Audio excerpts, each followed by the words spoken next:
We live in a time where the flow of information is constant, with competing voices in crowded spaces, where old school thoughts meet new school ideas. But in this modern age, we are constantly having to recreate ourselves. To understand these identities, we need to decipher the culture. This is unconventional. This is Lounge Academics.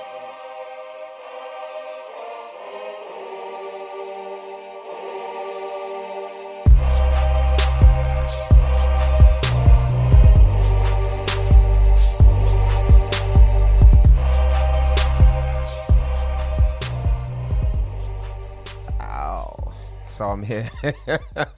I don't know what's wrong with me. I'm having a mad one this evening. But anyway, it's great to see you. Well, I don't know if you can see me. I'm hoping you can see me, but I'm on my podcast. This is Lounge Academics. It's really great to be here. As you know, if you're listening to us on our podcast, catch up with us on Lounge Academics via our YouTube backlog. We've also obviously here on Instagram. Hi everyone, saying hello, hi, how are you all doing? Lovely. Hello, Yaz, love to see you. You know, the realist Capricorn. Okay, I like that. The realist Capricorn. That's different. Okay, yeah. I like that. Star signs.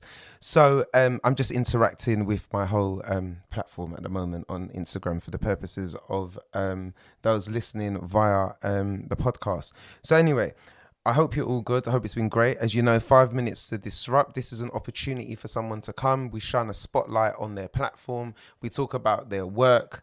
We get down and communicate about what they're doing, the exciting things that the members of our Lounge Academics community are doing, you know, and it's great. I'm really excited about this one because we have a young man, youngish man, who's on the platform at the moment, who is here to talk about tech startups and how to start up your business quickly. Yeah. So people that are interested in tech, those that are interested in starting your business and how to scale up and grow quickly. So I think this is going to be an exciting conversation still. But what I'll do, without further ado, I'm going to bring him on so we can have that conversation and start that right now. And then he can tell you a little bit more about his work and what he does. So without further ado, I've just waiting for Alex to connect and we should be all good. I'm going to be monitoring sound as well. So I hope Alex doesn't think I'm rude. Alex, how you doing, sir? Yes, I'm doing good. How are you? I'm well. I'm loving that beard, man. It's got more gloss than mine, man. I'm trying to be like you.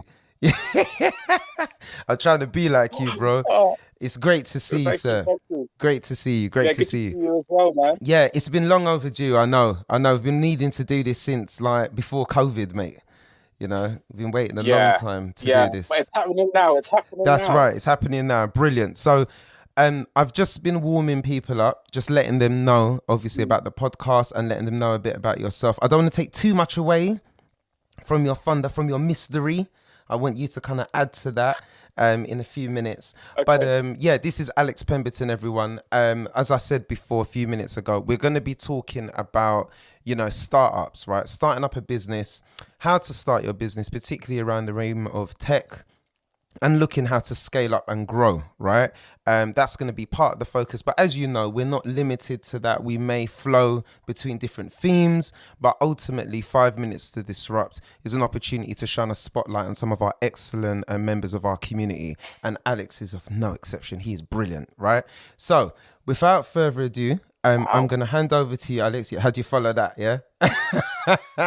Brilliant. No pressure. Pressure. No pressure, man. Hashtag no pressure. So yes, we'll hand over to you, sir, to let people know a little bit more about Launch 7, TechRick, and all the other great stuff that you're doing. Okay. So over to you, Alex.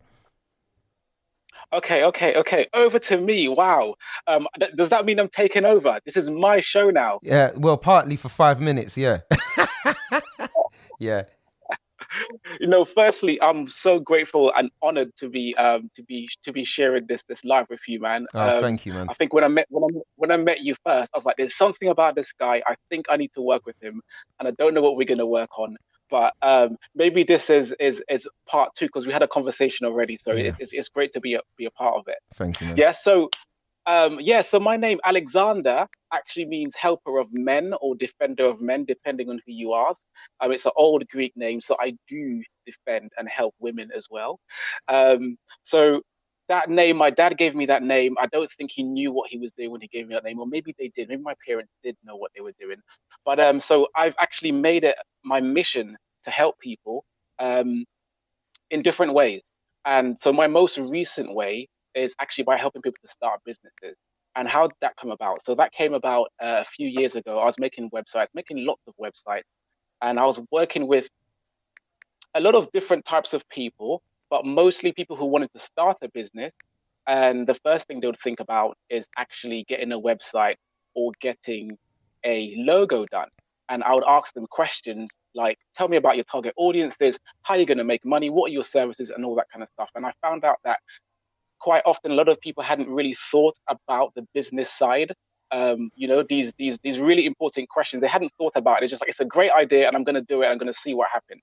And actually that's a really natural way of actually starting a business. There's nothing wrong with it, but a little bit of guidance or a lot of guidance can help us to reduce the risk of failure or the size of how large we fail, right?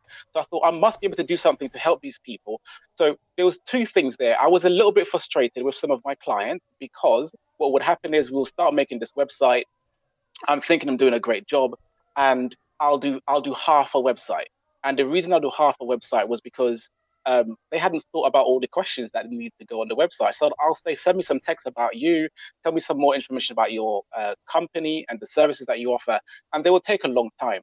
So I had a catalog, I had a portfolio of holding pages. Like that's not a good look for a web designer, Wow. you know. So a holding page is like one page is like coming soon. That's not a good look at all. I did have some actual portfolio stuff as well, but a lot of them, there was too many. There was too many holding pages. So if someone asked me for my portfolio, I would be like, yeah, I'm working on this and I'm working on that. This one is finished. Maybe it's a year old or 6 months old. Maybe the client had come and they had changed some stuff, so it didn't look like it did when I finished it. And that was a little bit frustrating. So I thought to myself, how can I help these people? Help me look better. So I thought, you know what? I'm gonna make I'm gonna make it compulsory to actually do a consultation with me before we get started. And what did that consultation look like? It was very basic at the time. I did some research around the difference between a sole trader and a limited company, and started really looking at how to start a business, how other people had started business as well, and given that advice to my to-be or would-be customers. So that went okay. I got myself a mentor. Very, very important. Get yourself a mentor if you're starting business. Side note, and KJ, you're probably going to ask me about this later, but I don't believe that in 2020 any business should fail. I'm going to leave that there. I'm going to continue, right? Woo! So okay, mic drop moment. So, Go ahead. Yeah. So I got myself a mentor, and he gave me lots of advice. But one thing that really propelled me down the consultation route was that he was a consultant himself. He's making lots of money as a consultant. He's had businesses, and he was like, Alex, you're really good at this. Like, I like to talk. Like, I can talk all day long. I can have conversations all day long. Yeah. You know that yeah, already. Of course, man. But yeah, and some of the people that know me in here, they know that already as well. But I was just like, okay, if my mentor says I'm good at this thing, I should probably give it a go. So I started creating a little bit of a program. So the idea was already in the works, how to help people start businesses efficiently, fast, and all that kind of stuff.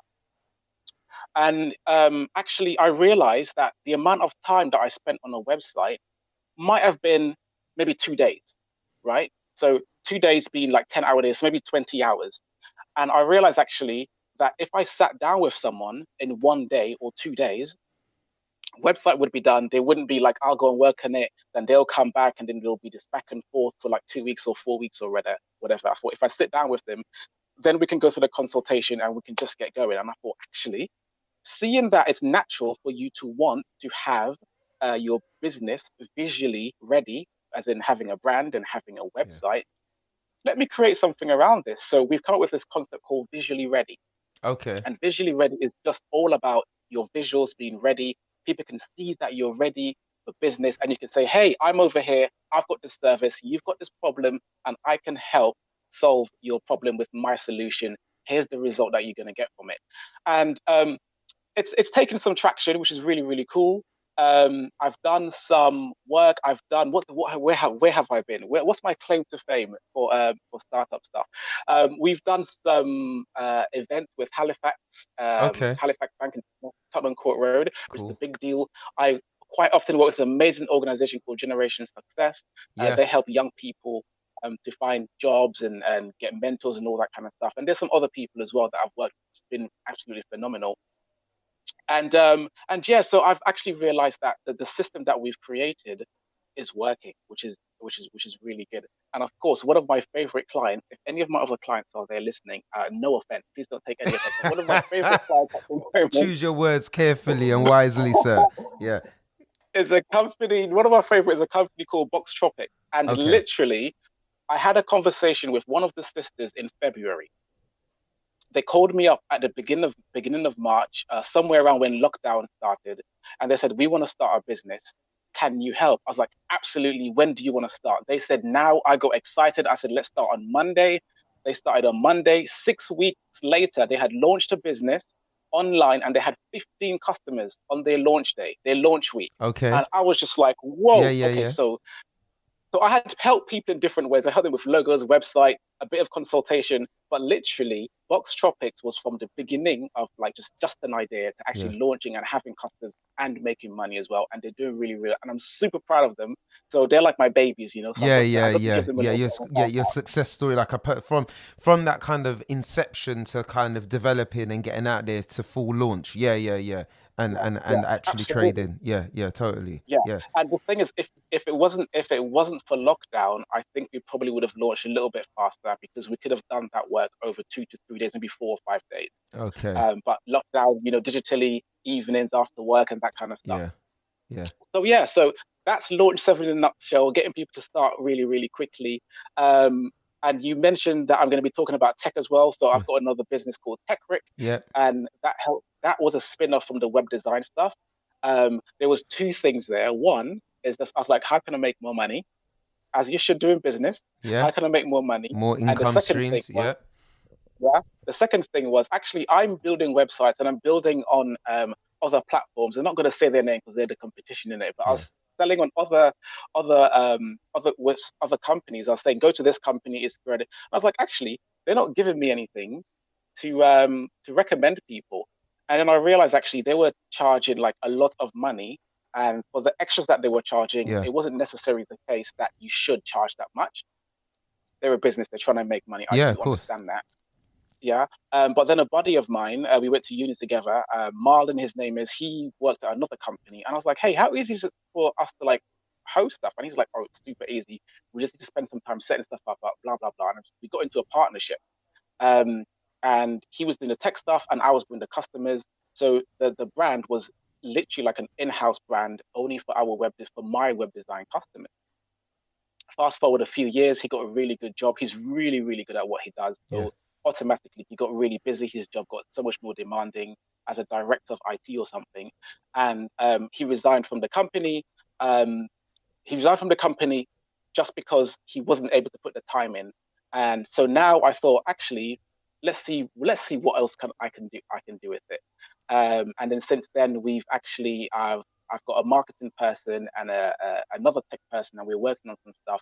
And we're able to offer some sweet deals to both our customers and people who actually don't know me and haven't used my services as well. Okay. So Yeah. that's where I'm at. So that's really, I guess they both really dovetail really well, I guess, as well. So from the hosting side, that naturally would complement any consultative stuff, any help with branding, any help with logo design, design templates of obviously your websites and putting that forward. So it works very nice hand in hand with each other. I see that's nice little Yeah. referral points there. So tell me something, Alex, like obviously it seems to me, I know initially you're a very talkative person. I guess that comes part and parcel with the consultative stuff. You need to be able to understand people's needs, be able to talk to them, understand their needs, and kind of provide suitable solutions, right, to the problems that they may have in helping them. So I get that connection. How, for you, did you, starting with Launch 7, you mentioned earlier that you noticed that there were a number of sites where, people kind of had started and then they'd stopped, where half websites being done, which wasn't a good look for yourself or for your clients, like you said. What is that about? Why are we finding that people? What is that about that people are launching into doing websites and stuff and then are having to stop halfway? What are some of the reasons for that? I think it's a few things. So actually, when I was doing, I think it's a few things. But when I was doing websites first, I was doing them fairly cheaply, and I realized that there was a certain type of person that this would happen to, and um, and I'm not saying this is the case for everyone, Okay. but at the time, for me, it was mainly people who wanted to start businesses, had full-time jobs, so they weren't fully committed to making their business a reality. So there's other Okay. stuff going on, distraction, not being able to actually put in the time to do the right research. That's one thing. Another thing is not having guidance. Like Okay. a lot of us start and we don't know what we're doing. And yes, there are books out there, and yes, there's YouTube videos, and there's blogs and all that kind of stuff. But not having specific guidance to you, or someone showing you how to avoid or get over an obstacle, can be like a huge barrier for the successful launch of your business. Okay. Okay. There, there Yeah. are other things as well. I think Yeah. I think not fully understanding the problem that you're solving and who you're solving it to is a massive thing. And I think people procrastinate, people hesitate when they're uncertain, when there's lack of clarity. When you don't know what to do, you sort of Yeah. Sorry, yeah, you can yeah, hear you anticipating me coming. Yeah, because I think yeah, hearing you talk and stuff, because you're talking about the problem that they're wanting to solve. Is this more related to, is this more of kind of like a general business kind of issue, i.e., because I know definitely there's a lot of people out here that want to change the world. They want to save the world. They want to do different things, which I find in my walk has been mainly around the arena of kind of charitable, social causes, the social enterprise kind of route. However, they haven't thought through the business mechanism or the business model in which to achieve that. Does some of this resonate with what your experience has been in terms of, or is it something more particular to like a website kind of solution when you're talking about solutions? What are you referring to there? Yeah. yeah, exactly what you said. Okay. Like if you're starting a business, your business needs to make money. If you're starting a charity or you're doing some sort of, you're going to need a float. You're going to need money to do stuff. Yeah. How you get that via funding, or if you're going to sell something to do this charitable or this good Yeah. deed, you're still going to need money, and you still need to think about actually what problem you're solving and who you're solving it for. Yeah. So if you start a charity and your charity help people who, I don't know any examples, help Yeah. people to do whatever, right? You're still going to need money because it's going to take up your time, Yeah. and you're going to need money. You're going to need to replace your salary if you're going to do it full time. Mhm. So we're going to need money, but you're also going to need to think about who those people are and where are they, Yeah. and are you Yeah. interacting with them? Do they know that you exist? Yeah. So what I'm getting from you, definitely, there's something around having an effective business plan, or at least having a plan, yeah, as Mhm. to how you're going to stay afloat, looking at kind of your startup capital, what you might need, money, etc. But also what I'm hearing from you is having good mentors or people around you to help with the guidance of that process as well, to help guide you, steer you, support you as part of that journey as you kind of develop your business from your startup. So how do you move from when someone is starting up their business, right, and assuming that they've got their business plan, assuming that they've kind of thought through this process, what for Mm. you, what is the common kind of barrier or challenge? Because I know you mentioned also there was another group which you referred to, which was the full-timers, people that are in full-time work. You notice there was a slight correlation between those that couldn't fully commit. So if there's somebody tuning in now, if there's people listening through on the podcast and tuning in, what would be for the person who's in their full-time job, 9 to 5, right, 10 to 6, whatever, and they're really wanting to solve this problem or start up a business, at which point would you kind of advise, what stages would you suggest or recommend that they kind of execute their plan, and what would be the stages of that plan, if that makes sense? So you can avoid those issues of, kind of the half hosted website, and you then have to abandon the project halfway through or whatever. How can we mitigate and avoid that? Oh man, do you know the things with starting businesses? It's really about the entrepreneur and the mindset, isn't it? It's Totally. about your mindset and being resourceful. So one of the first things I say to my clients, even if they're not my clients, if I'm speaking somewhere, I say this all the time, is get to know yourself, Yeah, yeah. right? And there's loads of tools. You can do personality tests and all that kind of stuff. There's a really simple one called a SWOT analysis. And if Oh anyone's yeah. listening, I would recommend doing it right now. But do a SWOT analysis on yourself. What are your strengths? What are you good at? What's your weaknesses? What are you not so good at? Look at the opportunities that you might have. Because actually, having a 9 to 5 at the moment is a fantastic opportunity. It means you've got a regular income and you can save, so that when it comes to the time for you to leave your job, you've got enough to sustain you for 3 months, 6 months, 1 month, whatever, the year, whatever it is. Right. So you look at the opportunity, you look at the opportunities of who's around you. Maybe you've just joined a new Facebook group or WhatsApp group or something. And then you look at the threats. What are the things that can threaten you as a person? What can threaten your life? What can threaten the success of who you are? That could be just where you live, if you live in a dangerous area, if you live at somewhere where there's lots of earthquakes, but just consider it, just considering Wow. all of these things that, and it's honestly, it's so powerful. It's really, really powerful. But on the strengths part, quite often, like I'm not good at the finances stuff, right? And I'm not good at accounting. So the I natural hear thing for that. me to do Yeah, is to find someone who's good at it. yeah, So why am I gonna why would I go and get a degree in accounting, right? Or do a course when there's someone who's actually good at it, gets it, and enjoys it, yeah, who can actually help me. And that's yeah, why there are accountants and HR people and marketing people and all that kind of stuff. So on the strengths, play on your strength, you yeah, know, on the weaknesses. And also I would say ask people, ask your partners, ask your friends and some of your family members, like, what would you say are my strengths and what are some of my weaknesses? yeah, And yeah. sometimes it might be a hard pill to swallow, but you should just swallow it, because actually that's gonna make you the person that you need to be, But knowing. the interesting thing is though, and what I like, because normally when you look at SWOT analysis, yeah, and not to patronize anyone, because there's some people that are most probably aware and cognizant of what all that is, but for those of you who are not aware of it, it's often a tool to look at usually the success of your project or your business. Normally, it's usually framed around your actual business endeavor or project. I like the way you're talking about using this tool on you personally.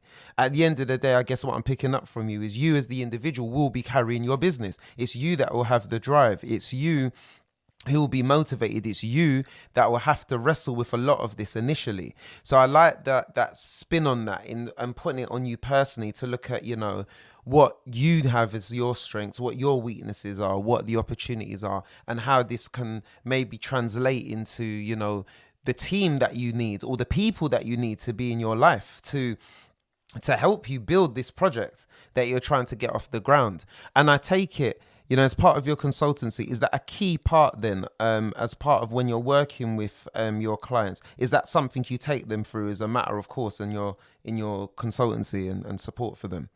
Yeah, it's something I tell them to do before we start working together. And if they Wow. haven't done it, I'll be cautious. Um, Wow. yeah, I'll be cautious. I'll say just do it first, because it's a gift, you know. Yeah. And the other gift I give is something that my mentor taught me, and he's very experienced in business. He's had a few UK firsts. Okay. He was um, the first UK company to sell laptops or computers for under £300, and Okay. that was amazing. Like he got sales galore.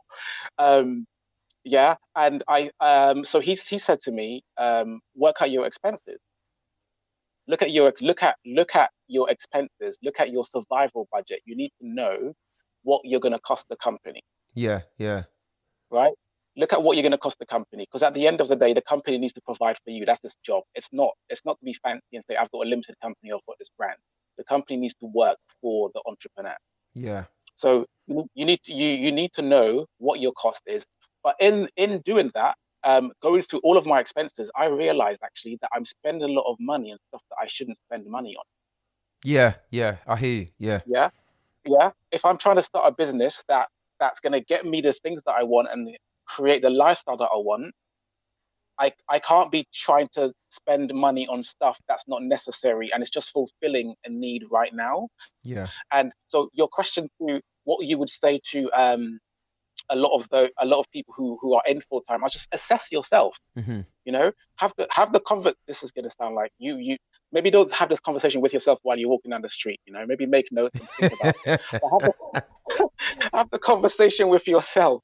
You know, who am I? What am I? What am I here to do? You know, what this whole this world. What am I going to leave behind? Like, these conversations are important conversations to have. And I think we need to actually know ourselves, because if we don't know ourselves and we're trying to lead a company and lead a team, we will have some issues. I think, but I really like what you're saying about that, because I say this to people all the time, right? I've always said, you know, like, people get mad at me all the time because I'm always, and I'm aware also we've got some questions that I'm gonna tend to, some cool questions actually that's being asked that I'm gonna come to in a minute. So just for those of you that are waiting patiently, we'll come to this after I've kind of made this point. But what I've noticed, right, and people get mad with me when I say this, I say to people all the time, look, you got to know yourself in business. You got to, whatever you're taking on, you got to be realistic. Now, the desire to be an entrepreneur or to be a business owner may be great. It may look good. It may have this grandiose title that looks all glittery and glistening, and it sounds nice to say you're a CEO or an MD or an entrepreneur. I get these words are really buzzy, but you got to be realistic about what you can do. Not everybody, unfortunately, is an entrepreneur. Now, there may be an issue or something they may want to solve, but it may well be about being aligned with the right people to help execute that plan or that vision. But sometimes I see in my experience, there's often two kinds of people. I'm very rarely find them with both kind of skill sets. You're either really creative, really super creative. So you have all these great ingenious ideas that are brilliant and just people just like in awe when they see you. Or you don't have that but yet you lack in the business sense. And what I mean by the business sense is you don't know where your money's coming from. You don't know how you're going to sustain yourself or deliver. You don't know about your projections of costs. You don't know what's happening, you know, how you're going to do your profit margins and make your income. You don't really know. But yet the business heads, which are really super on that, may lack that creativity, but they know how to scale up or to make money. So it's something I see all the time, and I think it's brilliant that you're emphasizing that really in terms of people getting to know themselves. So what I was going to say, Alex, actually, on that note, we had a question from Paper Pages Limited. Yeah. Hey, Nye, good to see you. A question that was raised about what are the most common types of startups happening right now? Is there a common industry or problem that everyone is attempting to solve? So I don't know if there's something that if you want to speak to that or answer that at all. I know I've got some ideas, but I'll let you go ahead. A bit of a pet peeve, actually. I'm tired of seeing haircare businesses and skincare businesses. Like, how many more do we need? Haircare businesses and was it haircare business and skin? Wow. Okay. Yeah. Say a bit more. Maybe I'm wrong. I don't know. But how many more do we need? Some people are throwing their phones at the wall right now. Why do you say that? I mean, is that not a sign of a thriving business sector or industry? The fact that there's so many? I don't know. Well, I don't know. Maybe. So I've got a friend who is I've got two friends that have haircare brands, and they're doing really, really well. Okay. And they've specified on the type of curls the type of curls that they do. One's called Curly by Nature, and okay. Yeah, they do with curly hair. Okay. Yeah. So so they've looked at well, I think they have. I hope I'm not giving out wrong information. But anyway, one's called Curly by Nature. Yeah. One's called Curly by Nature, and the other one's called Afrocentrics, and they're both doing really, really well. They're Okay. both skilled, and they know what they're talking about. But I keep hearing haircare brands that are popping up, and sometimes people are.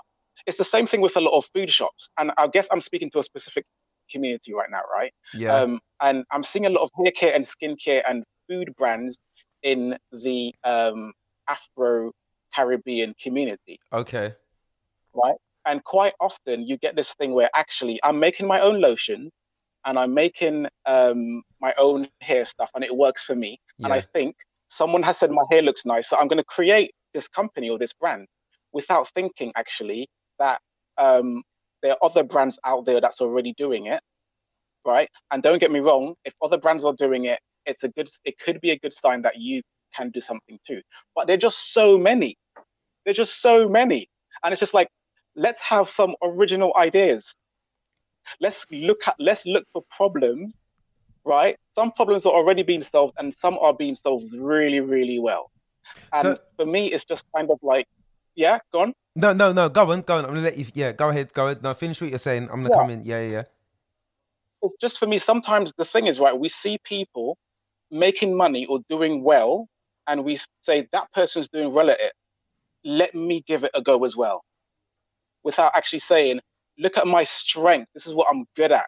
This is what I know that I'm good at, and I can create a business based on what I'm good at. Do the research at that problem that needs to be solved. So you're pairing your strength with the problem that needs to be solved because you know you can solve it.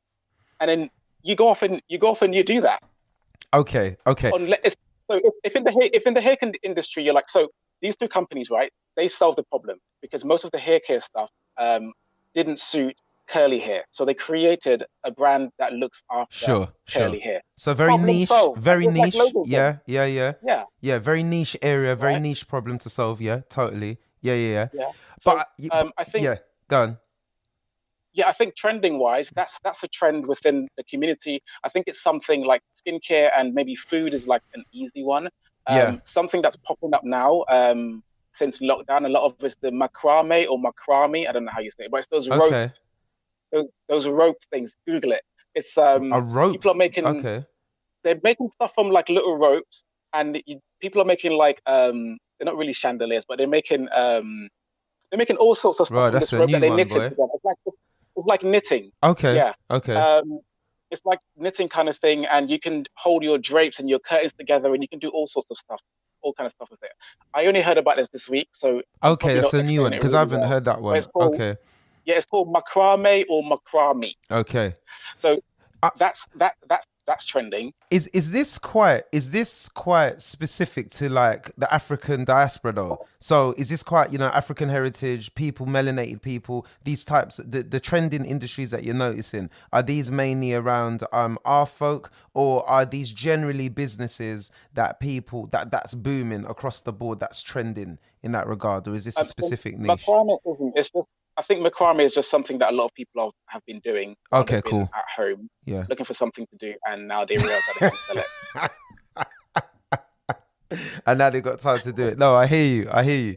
Yeah, And yeah, yeah. and the thing is, the reason why I'm asking is because what I've noticed in terms of trends, to add to this as well, and to what Nai is saying from Paper Pages, is a trending thing, particularly around the Black Pound Day. I do feel, looking specifically at the African Caribbean community, right? An African community, I've seen this sudden wave for black economics and for the black pound. And I have to second some of the experiences that you've had, yeah, where you described everyone all of a sudden is just rushing out and creating businesses just for the sake of creating businesses because we want this Mm. black pound, and we want to spend money within the community. And I do have questions around, some of these ideas that people have, the sustainability.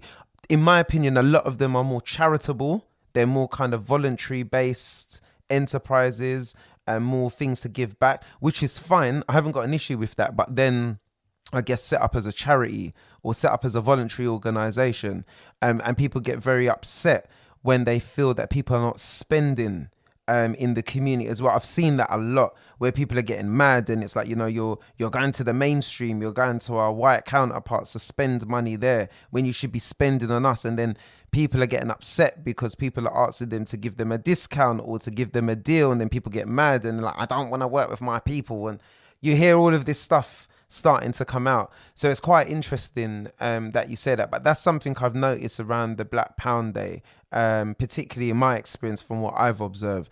But I think trending stuff at the moment that I think seems to be doing really well is kind of general kind of startups. So startups around kind of what's the services called, kind of like micro management of like resources and stuff. So for example, if you need marketing expertise or stuff, someone to manage or maintain your social media and stuff, I found those startups, online startups, are doing really well. And I'm saying this generally speaking as a trending thing across industry, where what's booming at the moment is, you know, there are people out there that are willing to manage multiple social media platforms or sites for people, and they're doing quite well. And these are scaling pretty quickly because they're great, because they're low cost, because you're not having to travel anywhere or whatever. So that's something I've really observed that's doing really well at the moment, in terms of startups and businesses as well. And just to add to that, I've noticed people also are getting into the online course space. So really taking the knowledge that they have and developing that into online course content. And I think I've noticed that more since the COVID lockdown. So for example, if you are a photographer by trade, you know, you do photography, you do that, people are now putting a hand to actually, let me design a photography online course for people to that may want to start up and go into photography or whatever, giving tips and stuff like that. So that's something that I've noticed as well. Yeah, coaching, Yeah, coaching and consulting yeah, as a part of that. So education is huge, yeah, yeah, absolutely. yeah, Education is huge. So Google just the other day, they said they'll accept people as part of their one of their employees, as part of their staff, part of their team, if they do a $300 course or something, as opposed to a university degree. yeah, yeah. It's big. Yeah, yeah. Oh, don't get me started Yeah. there, man. Yeah, yeah, God, yeah, Yeah, yeah. So education, and especially education now, where I can spend £300 and listen to an expert, yeah, sit down with someone who's done it before. They'll tell me what to do, and I can go off and use my skills and my experience as well to do really really well. yeah. So, but there's a guy though from South Africa. His name is Vusi Timbakweyu, Hmm. and he's really profound, really smart guy. He's my mentor, and Oh, brilliant. if Yeah. lockdown didn't happen, I think it was maybe 2 weeks ago, I would have had the opportunity to meet him. And the Okay. person who was going to introduce us, he said to me, "What would you ask Vusi if you met him?" And I was like, "I don't know, man. I think I'll just hug him because like the gems that he's giving me are just amazing." Yeah. And the guy looked at me like, "What?" And I was like, "Sorry, not sorry." But I I think one thing that he said that stood out to me a lot, and I had to assess myself on this, is a lot of people say they're starting businesses, but they're still one man bands, and Yeah. they're still sole traders, Yeah. and they're still solopreneurs. And if you're running a business and you have a business, you actually need to look at it as you're going to grow, you're going to employ people, you're going to have people on your team, um, and at some point you can walk away and that business can still function. Yeah. So scale. It's got to have the ability to scale up and to scale and grow. So, I mean, that's a good point. That's moving us on to another part of this conversation. How do we move? So we're talking about startups. You're moving from the startups phase now. How do you know when a project is scalable or has the opportunity or potential to scale to the point that you can be employing extra people or you can start to step away? When is a project scalable? That's a good question. I think there might be a few indications, and you can probably look at it if you're doing like a tech business, you're doing an online business. Yeah. Um, is it needed? Is the problem that you're solving, does it need to be solved internationally, nationally, Yeah. around the world? Right, that's one indication. But if you've already started, your customers actually will tell you what to do. And you need to keep the customers at the focal point of every decision you make Yeah. in business, because you're doing it for your customers. If you don't have customers, you're not making any money. So definitely your customers will tell you get feedback. They'll tell you what to do, especially in the early. In the first month, you need to get as much feedback as possible. They will tell you what to do. They would say, when I started consulting, I was like, yeah, sit down with me. I've got the answers. Yeah, we'll look at your business model. We'll figure that out. We'll find out who your target audiences are. We'll look at your problems that you're solving. We'll look at how much money you need to spend or what you're going to spend the money on, how much you can make and all this kind of stuff and all the dreaming stuff. Go off and do it by yourself. And every time, customer intimacy. Yes, Yeah. that's my big brother. Oh, big up, big bro. Yeah. Every time, every time I did one of these consultations, someone would say, what happened after? They would ask a question, what happened after this consultation is ended? And I would be like, yeah, after it's ended, you go off and do your stuff. We'll have a follow-up in a month or so to see how you're getting on. Yeah. That's not what they wanted. Yeah. What they were asking me is, are you going to help me? And are you going to guide me through this process of starting a business? So I had to adjust. And then in actual fact, I used to work between 10 and 4, right? Yeah. This is like last year, 2 years ago. I used to work between 10 and 4 as a creative. I worked between 10 and 4. But the people who wanted to start business, the people who I can help, they were busy at 10 and 4 at their jobs. Yeah. So I had to adjust to when I'm going to speak and reach these people. So I had to work in the evening. So, but my customers were telling me that they need me to actually help them through this process. But if I'm sort of thinking, oh, do you know what? I want to charge this much and I want to do this and I don't want to work in that way, I wouldn't know.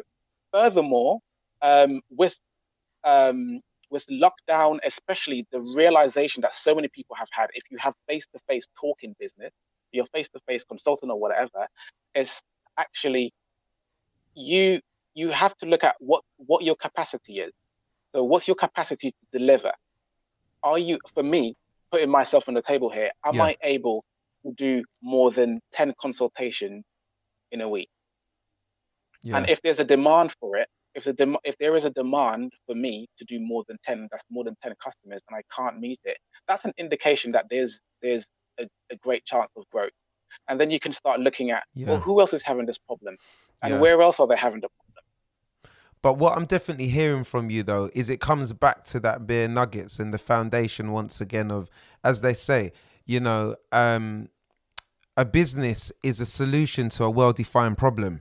If you know what the problem is that you're solving, and therefore you have the solution to address that issue, there you have it. And if you can prove there's a great demand for it, or even if there isn't, if you've got a niche area that there's a specific focus, or there's a specific type of group of people or individuals that are affected by this problem or issue, and you can solve that problem, then there you have it. And like you said, and I guess if there's a demand for it, then that's going to justify the means to kind of scale up in terms of your infrastructure, your staffing, etc., and looking at that. Okay, brilliant. So if someone was to come and they're like, yo, I need Alex, I need help. I need to start this up, right? I've got a business idea. I want to get this off the ground.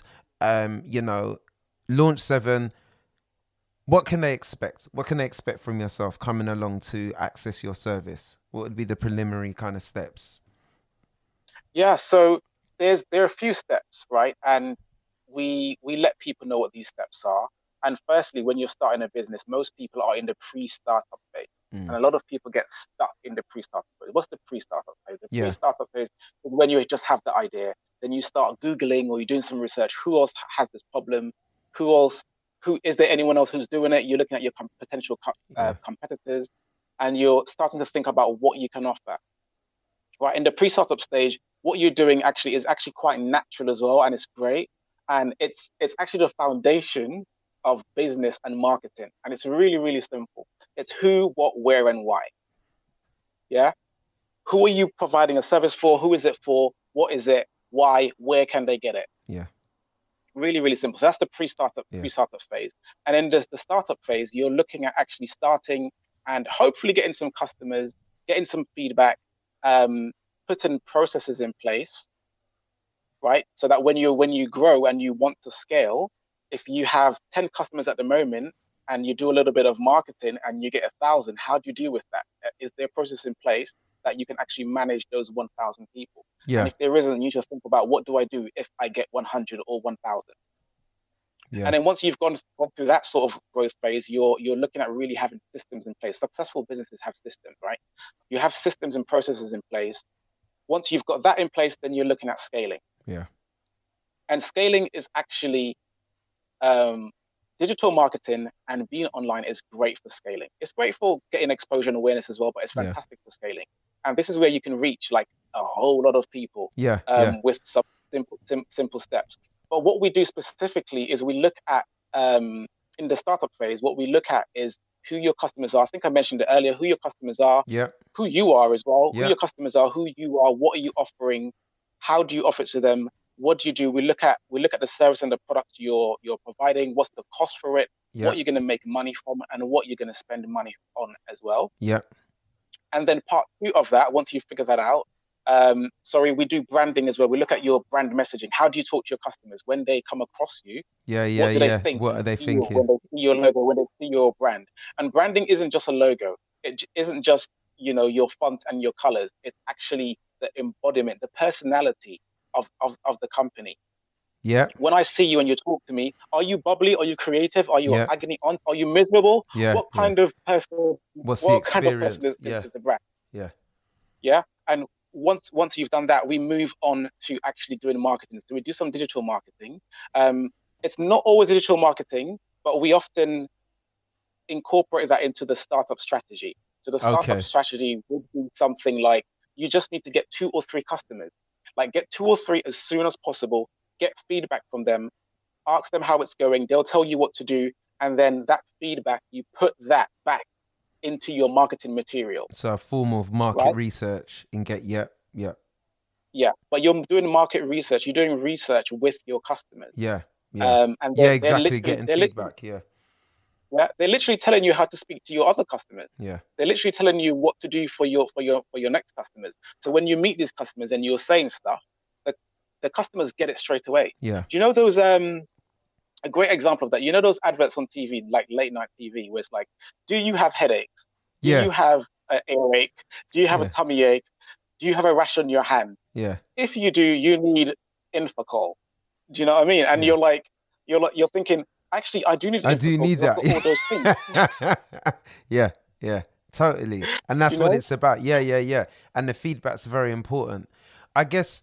So what I was going to ask you actually was, given, because something I've noticed as well on the same theme. So I get, it's a very comprehensive service that you're providing in terms of the expectation. So if people come on, I get the process that you would take them through, from inception right through to launch and trading and stuff.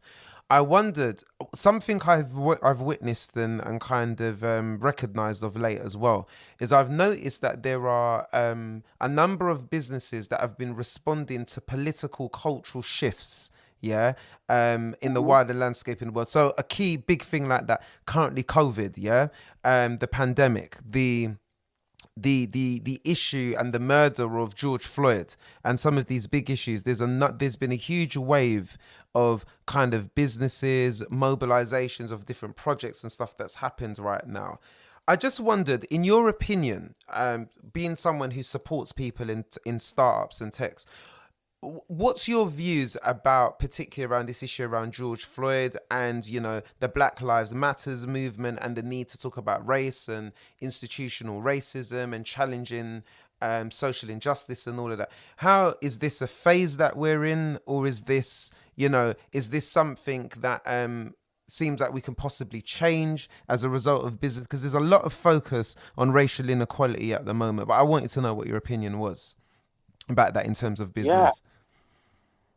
So there's a theme around that, and that's really about empowerment and economical empowerment, which is really important. But outside of business, I think that, and I know that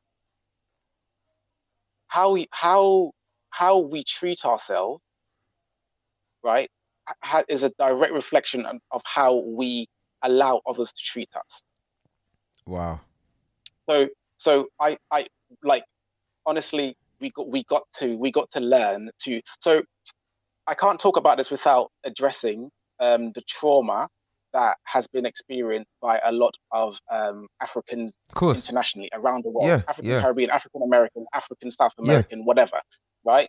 Um, and I think that trauma has to be addressed. People talk about reparations and all that kind of stuff, Mm-hmm. but you need to actually repair yourself and be intentional about how you repair yourself and how you repair your community as well, right? I think George Floyd and Breonna Taylor and all Yeah, the others as well that yeah. have that stuff. It's been going on for a long Of time, course. and I got really emotional, and I still get emotional about it now. But with George Floyd, it was really, really, it was really, it was really upsetting because like 2 weeks before, there was a guy that got shot. I don't remember Arbery something. Yes, Um, I he heard. he, Yeah, yeah. By police. Yeah, yeah, yeah. I've not by forgotten his police, name. by some crazy and evil acting people. Um, and then there's something else that's coming up, and it's really really heartbreaking. And while everyone else was going on social media and talking about it, I felt like I should bottle up my anger and bottle up that energy and do something about it. So I started making calls. Some people who were listening, they got calls from me. Yeah, I started making calls, and I was just like, do you know what? While people are bringing an issue to this, um, while people are bringing an issue to this thing and this injustice, which needs to happen, um, I'm going to call up a few people. I'm going to see if they're okay, how they're sure. dealing with it, Yeah, and also what are we going to do? What are we going to do so that my children, that doesn't happen to my children? yeah. What are we going to do so it Real doesn't happen talk. to your children? You know? And I think until we start thinking about the next generation behind us, or even 10 years younger, 5 years younger, what are they going to go through 5 years from now? And until we take responsibility for that, I think people will continue to think that Black lives don't matter. Yeah, totally. And I think, just to add to that, there has been somewhat, and I know some people have responded, people have taken to social media and people have responded to this in different ways. Yeah. And understandably, because we're all different people. Although we are all connected via that trauma, individually, we're all going to express our views and opinions and feelings about that in different ways. So I totally understand. And this isn't to knock anyone that chooses to go on social media and Black Pound Day and all of that. I'm not No, not against at that all, at not all. at all. But what I think is interesting, though, that you've highlighted, is this need for self-care. Because not to go off too much on a tangent, but I was asked to take part in a recent conference around this, talking about Black Lives Matter. It was within a higher educational context. It was online.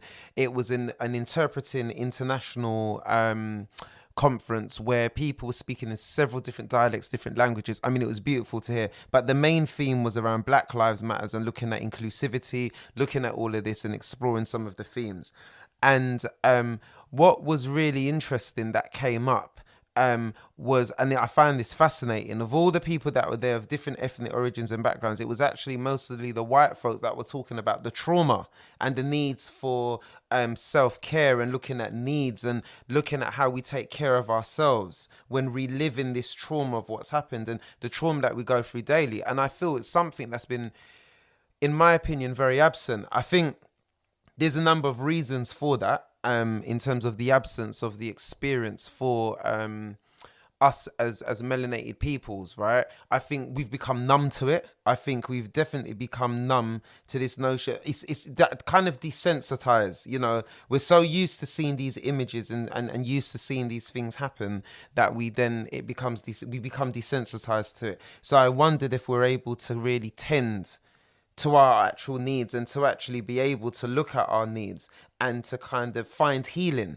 So that's something that's come up for me at the moment. Whereas people I found have taken to social media or have reacted through economics or through the money. This is why we need to have our own Black pound. This is why we need to spend in our communities. So it's quite interesting, the reactions that I've seen. And I know that might sound like a generalization, but it's just based on what I've observed via social media and what I've seen. I Yeah. think Keisha's just said something here. I'm just going to refer to that. We have to really and truly come together as a people because Oops, it just strolled up, because we can post and participate as much as we like, but then where's the actual change? Yeah. And then she goes on as to say, paint as many streets and give us as many shows on TV as we like, but we still face inequality and racism. Yeah. So real talk. Yeah, Keisha, 100%. I mean, these aesthetic, artificial, superficial kind of responses, these plasters on big gaping wounds ain't gonna work. If the root of society is rotten to the core, you're still gonna have those issues, and it will still bubble to the surface.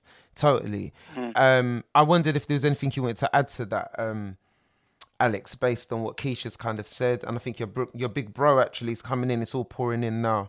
So correct it, Keisha. Economic empowerment and self-direction makes campaigning less relevant. Yeah, yeah, totally. I don't know if there was anything you wanted to add to that, Alex, knowing that we've got like 5 minutes now. Yeah. Without sounding too militant, right? Well, if I'm militant, whatever. Yeah. But I think that especially in America, going on marches is important. Here, going on marches is important to bring awareness to the issue. That's really important. But I think that what's equally as important is like Keisha said, working together. But in America and here, we're asking the people that historically oppressed us to stop. Yeah, it doesn't really make sense to me. Yeah, so it should have, but yeah. When you break it down like that, and don't get me wrong. They're lovely people. I've got friends, right? But I think that there's some people in the world who have power and money. They've passed down these ideologies to their children and their grandchildren. Do you know? So I recognize actually that if you go to if you ask a system that was set up not in a way that it doesn't benefit you, to love you, like that doesn't make sense to me. Yeah, that doesn't make totally sense. And being asked to have a seat at the table, where you're ultimately rejected, it ain't good. I totally 100%. And the thing is, you've got the tools to build your own table. It might not be the best table to start with, but you know what? You build a table, and if it's wonky, you learn, and then you go and build another one. No, totally. And then maybe you can say, actually, uncle, cousin, this person over here, I'm building this table. What do you think? No, what do you think about it? What do I need to do?